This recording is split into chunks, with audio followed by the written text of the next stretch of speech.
निवेश आज के दौर में बेहद जरूरी है। अपने पैसे को सही जगह निवेश करना ये सबसे बड़ी चुनौती होती है, इसीलिए पैसे कहां लगाने चाहिए इसकी जानकारी होना भी बहुत अनिवार्य है। सिर्फ निवेश करना ही नहीं बल्कि उसकी तुलना हमेशा दूसरे क्षेत्र के निवेश से करते रहना चाहिए, क्योंकि इससे मिलने वाले मुनाफे का पता चलता है। साथ ही निवेश कितना बेहतर है इसकी भी जानकारी मिल जाती है।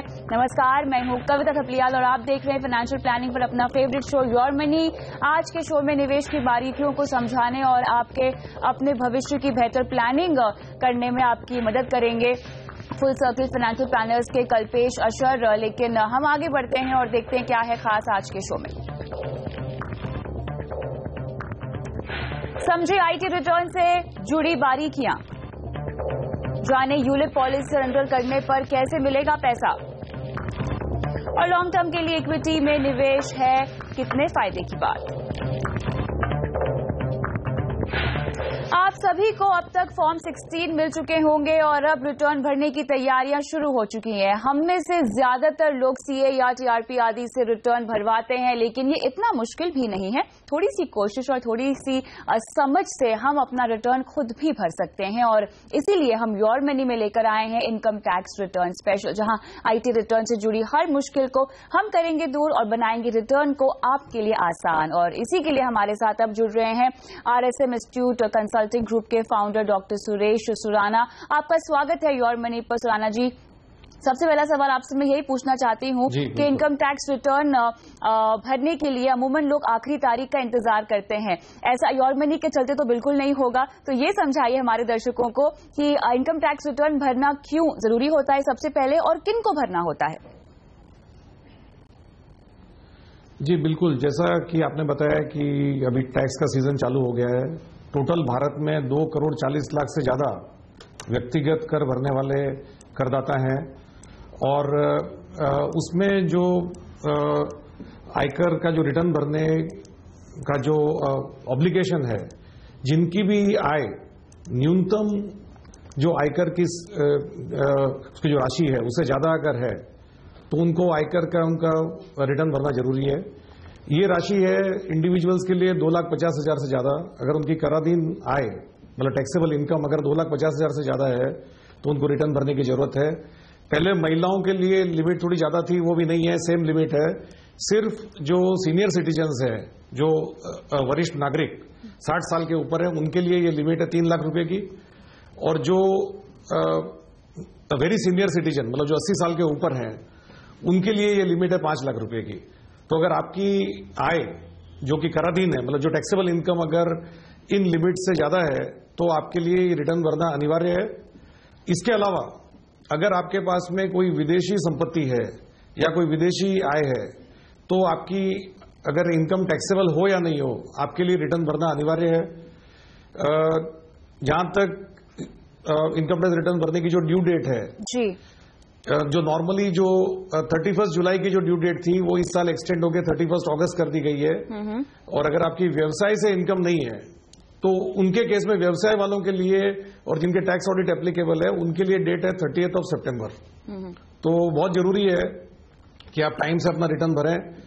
अगर आप टाइम से रिटर्न नहीं भरते पूरे साल भर के अंदर तो आपको 5,000 रुपए की पेनल्टी, उसके अलावा इंटरेस्ट, और फिर कुछ केस में अगर आपने इनकम डिक्लेयर नहीं किया तो कंसीलमेंट भी आपके ऊपर उसकी पेनल्टी लग सकती है। बिल्कुल, चलिए इसीलिए हम सुनिश्चित कर रहे हैं कि हमारे दर्शक इनकम टैक्स रिटर्न समय पर भरे, इनफैक्ट समय से पहले भर ले। लेकिन सुरेश जी, यहाँ पर अमूमन लोगों के जहन में इस चीज को लेकर काफी दिक्कत होती है कि हम कैसे कैलकुलेट करें जो भी टैक्सेबल इनकम है हमारी, हमें जो भरनी है उसे कैलकुलेट कैसे किया जाता है। अगर हम कह रहे हैं कि आप सीए की मदद ना ले या किसी भी आर्थिक सलाहकार की मदद ना ले और खुद रिटर्न भर सकते हैं, तो कोई टैक्सेबल इनकम काउंट कैसे करेगा, कैलकुलेट कैसे करेगा।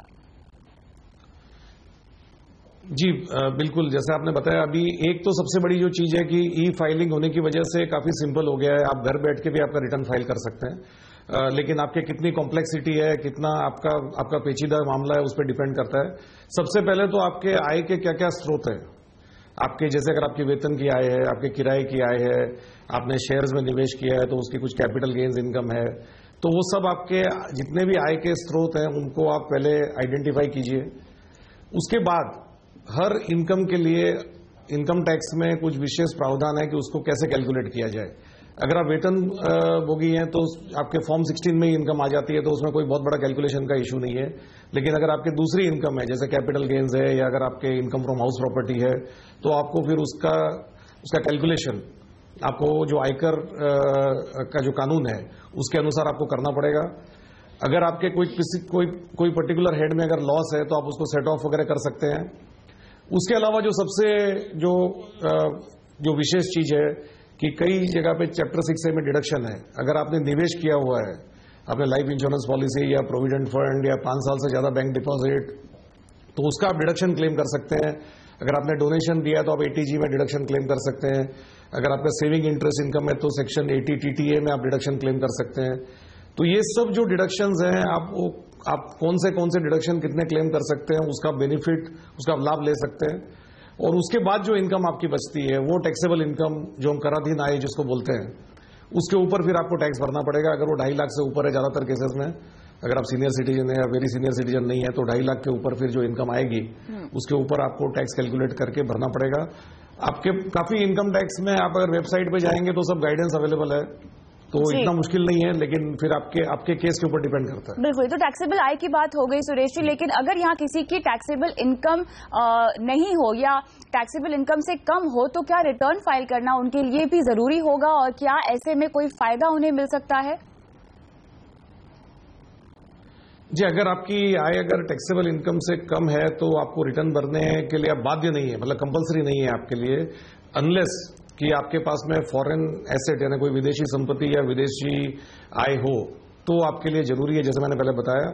और अभी जो नया कानून आया है जो आपने रिसेंटली, उसके बारे में काफी चर्चा हो रही है, जो black money, foreign assets, foreign income के बारे में, तो ये बहुत इंपॉर्टेंट हो जाता है कि अगर आपके पास में फॉरेन एसेट या फॉरेन इनकम है तो आप रिटर्न जरूर भरें, चाहे आपका टैक्सेबल इनकम हो या नहीं हो।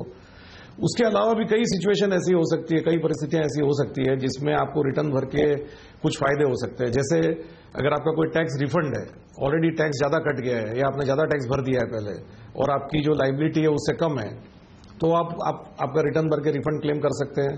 उसके अलावा कई ऐसे प्रावधान है जिसमें आप बेनिफिट कैरी फॉरवर्ड कर सकते हैं। जैसे अगर आपने कोई हाउसिंग के लिए कुछ खर्चा किया है और अगर अभी आपका हाउस कंप्लीट नहीं हुआ है तो आप उसको कैरी फॉरवर्ड कर सकते हो। आपके अगर कुछ कैपिटल लॉसेस है तो आप आने वाले वर्षों में उसको कैरी फॉरवर्ड कर सकते हो। तो वो अगर उसका रिटर्न भरेंगे तो आपको उसका बेनिफिट मिल सकता है।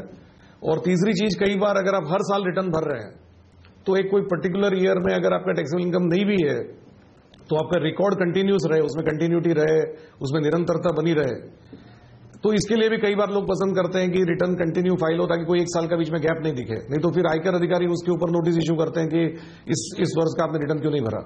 बिल्कुल सुरेश जी, ऐसी कई परिस्थितियां हो सकती है जी। लेकिन अब सवाल ये उठता है कि पूरी प्रक्रिया क्या है। ब्रेक पे जाना है, जल्दी से आपसे जवाब चाहूंगी इसका। जी बिल्कुल, तो इसमें सबसे बड़ा जो एस्पेक्ट है कि आपके लिए कौन सा फॉर्म एप्लीकेबल है। अभी 4 मेन फॉर्म्स जो एप्लीकेबल होते हैं अगर आपकी व्यवसाय इनकम नहीं है। ITR 1 जो कि जिसको भी सहज फॉर्म बोलते हैं, जो सबसे सिंपल फॉर्म है। दूसरा है ITR 2A, फिर ITR 4S और ITR 2 जो सबसे कॉम्प्लिकेटेड फॉर्म है। तो आप में हर एक फॉर्म में, जैसे ITR 1 में अगर खाली आपकी वेतन की आय है और आपके पास में एक घर है और अगर आपके पास में व्यवसाय और कैपिटल गेन्स की इनकम नहीं है और फॉरेन एसेट नहीं है तो आप वो रिटर्न भर सकते हैं। सिमिलरली 2A में अगर आपके पास में एक से ज्यादा घर है जी और आपकी वेतन की आय है और व्यवसाय और कैपिटल गेन इनकम नहीं है तो भर सकते हैं। तो आपको कौन सा फॉर्म एप्लीकेबल है वो आपको चेक करना बहुत जरूरी है, क्योंकि आप सही फॉर्म नहीं भरेंगे तो आपका फिर रिटर्न डिफेक्टिव गिना जाएगा। क्लियरली, बिल्कुल। यहाँ पर कौन सा फॉर्म किस इंसान के लिए है, किस शख्स के लिए है, इस पर भी हम करेंगे चर्चा। लेकिन फिलहाल सुदाना जी बहुत बहुत शुक्रिया समय निकाल कर इस चर्चा में हमारे साथ शामिल होने के लिए। लेकिन income tax return per your money पे ये खास पेशकश जारी है पूरे हफ्ते। टैक्स रिटर्न फाइल करने की लास्ट डेट का इंतजार क्यों करना? टैक्स रिटर्न भरने में कोई कंफ्यूजन तो योर मनी देगा आपको उलझन का सोल्यूशन। योर मनी के टैक्स एक्सपर्ट बनेंगे आपके गाइड। देखिए your money income tax return special हर रोज शाम 6:30 बजे। और फिलहाल वक्त हो गया है ब्रेक लेने का। ब्रेक के बाद देंगे आपके सवालों के जवाब। हमारे साथ जुड़ेंगे फुल सर्कल फाइनेंशियल प्लानर्स के कल्पेश अशोक।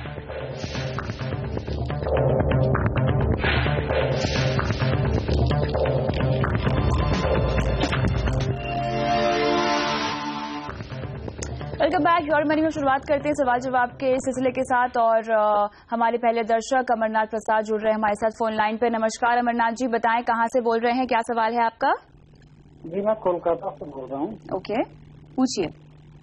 जी मैंने वेनस रेमेडीज के शॉर्ट शेयर लिए हैं 177 के भाव पे। आप अपना सवाल दोहराएंगे?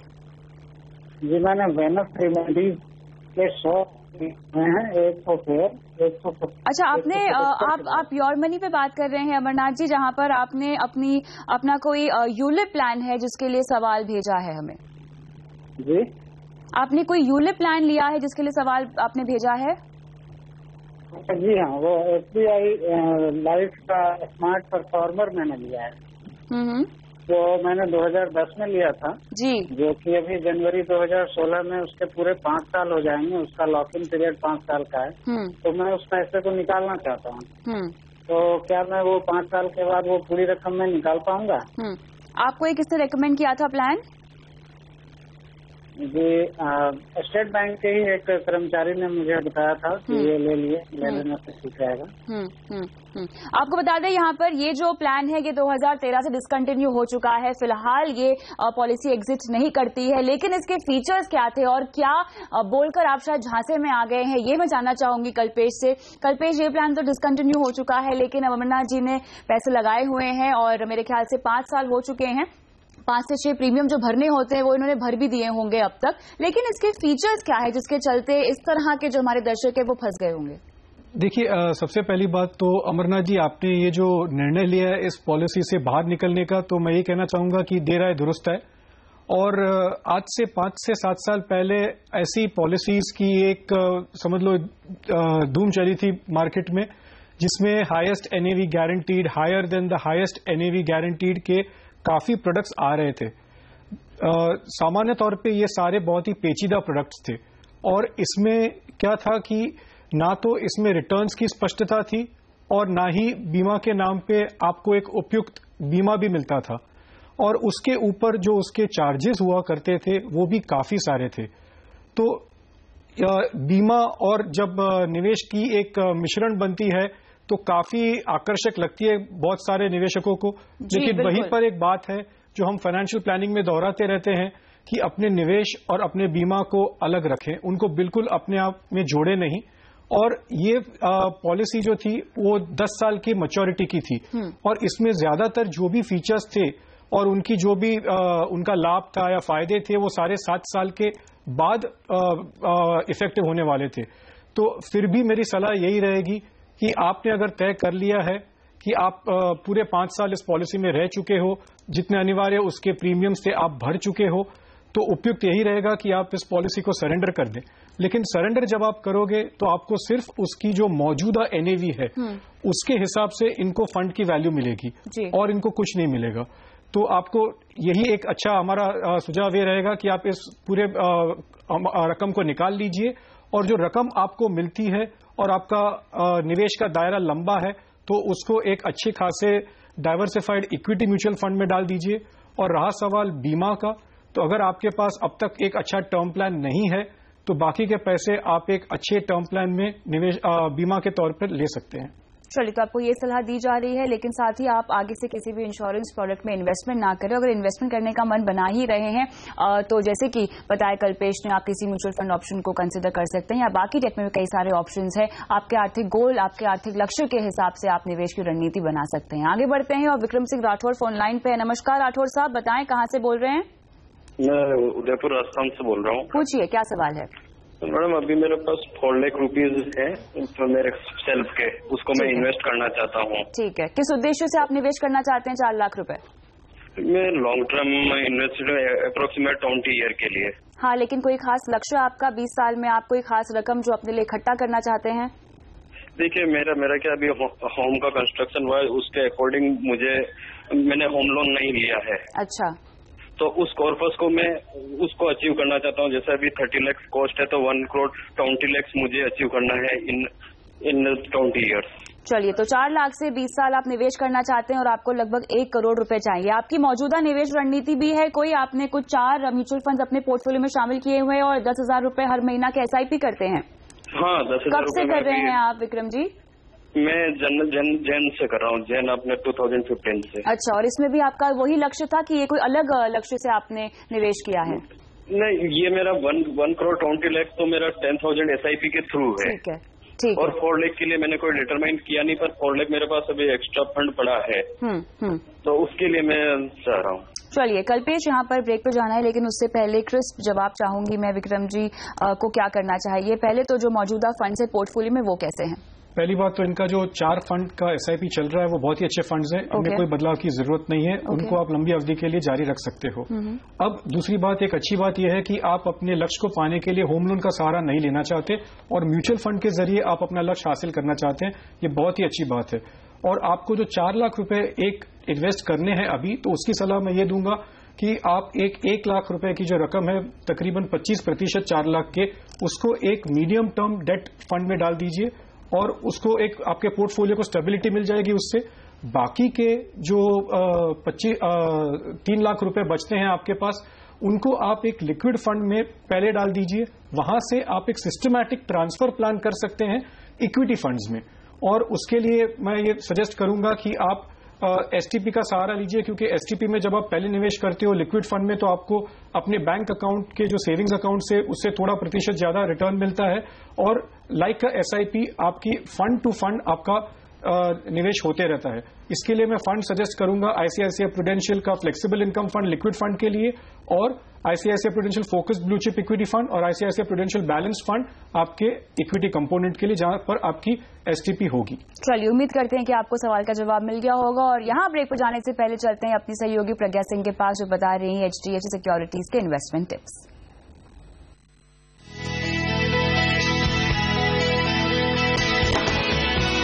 आज की निवेश टिप्स में आपको बता दूं, पहली टिप ये है कि बाजार में आ रहे उतार चढ़ाव को देखते हुए पोर्टफोलियो में डेट और इक्विटी कंपोनेंट को बदलते रहें। महंगाई को ध्यान में रखकर भी पोर्टफोलियो में अहम बदलाव करना जरूरी है। वक्त के साथ सेविंग्स को भी बढ़ाना होगा। साथ ही आज की दूसरी टिप यह है कि अलग अलग स्टॉक्स, बॉन्ड्स और कैश सिक्योरिटीज में पैसा अगर आप लगाते हैं तो ये आपके लिए थोड़ा मुश्किल और रिस्की साबित हो सकता है। ऐसे में म्यूचुअल फंड का रास्ता चुनें, क्योंकि म्यूचुअल फंड में निवेश न सिर्फ आसान होता है बल्कि बाजार से जुड़ा हुआ रिस्क भी कम हो जाता है। तीसरी टिप यह है कि अगर आप म्यूचुअल फंड में पैसा लगाना चाहते हैं तो इंडेक्स फंड या फिर ETF चुनें, क्योंकि ये म्यूचुअल फंड में निवेश करने का सबसे सस्ता साथ ही आसान तरीका भी है। NFO मौजूदा फंड से सस्ता नहीं है, ये हमारी आज की चौथी टिप है। NFO मौजूदा फंड से सस्ता नहीं होता है। वो सस्ता इसलिए लगता है क्योंकि उसकी नॉमिनल वैल्यू काफी कम होती है। तो ध्यान में रखकर सारे फाइनेंशियल इंस्ट्रूमेंट्स को आप चुनें।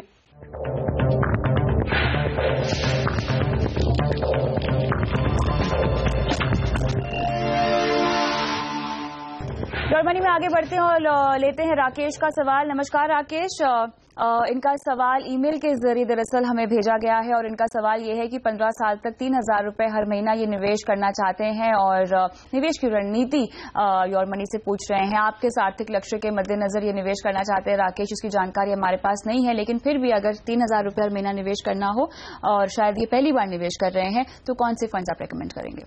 शुरुआत अच्छी है और जैसे कि इनका जो वक्त का दायरा है वो भी काफी लंबा है, 15 साल का, तो उसके लिए मैं इनको सलाह दूंगा कि वो इक्विटी म्यूचुअल फंड्स का सहारा ले और SIP रूट के माध्यम से अपना निवेश शुरू करें। और सबसे पहले, जैसे कविता जी ने बताया, आपको एक फाइनेंशियल गोल तय करना है, क्योंकि उसके बाद आपका जो ध्यान है उसकी तरफ और भी लगा रहेगा आपके निवेश की ओर, और आपके निवेश में नियमितता आ जाएगी। और 3,000 पर मंथ अगर आप अगले 15 साल तक निवेश करते हो और एक कंजर्वेटिव रिटर्न भी आप लेते हो 12% पर एनम का, तो आप तकरीबन 15 लाख के करीब का एक कॉर्पस बनाने की उम्मीद रख सकते हो। जो 2 फंड्स मैं सजेस्ट करूंगा इसके लिए वो है ICICI प्रूडेंशियल का focused blue chip equity fund, जो एक बहुत ही अच्छा लार्ज कैप फंड है, और बैलेंस फंड में टाटा बैलेंस फंड से आप अपना निवेश शुरू कर सकते हैं। क्लियरली। और साथ ही यहाँ पर ये बताना भी बहुत अनिवार्य हो जाएगा कि अपने निवेश को आप डिसिप्लिन तरीके से जारी रखें। बिल्कुल, ताकि यहाँ पर बाजार में आ रहे उतार चढ़ाव का आपको फायदा मिल सके। और जैसे कि 3,000 रुपए फिलहाल आप निवेश कर सकते हैं। राकेश, गुजारिश है आपसे कि अपने निवेश को जितना आपसे हो सके बढ़ाने की कोशिश कीजिए। किन फंड्स में आप निवेश कर सकते हैं उसकी डिटेल्स आपके स्क्रीन पे फिलहाल फ्लैश हो रही है। बहुत बहुत शुक्रिया कल्पेश आज समय निकाल के शो पे आने के लिए। योर मनी में इतना ही, लेकिन अगर आप भी कोई सवाल हमसे पूछना चाहते हैं तो अपना सवाल अपने कॉन्टैक्ट नंबर के साथ मेरे जो ID @kavita.th या mf@moneycontrol.com पर भेज सकते हैं। नमस्कार।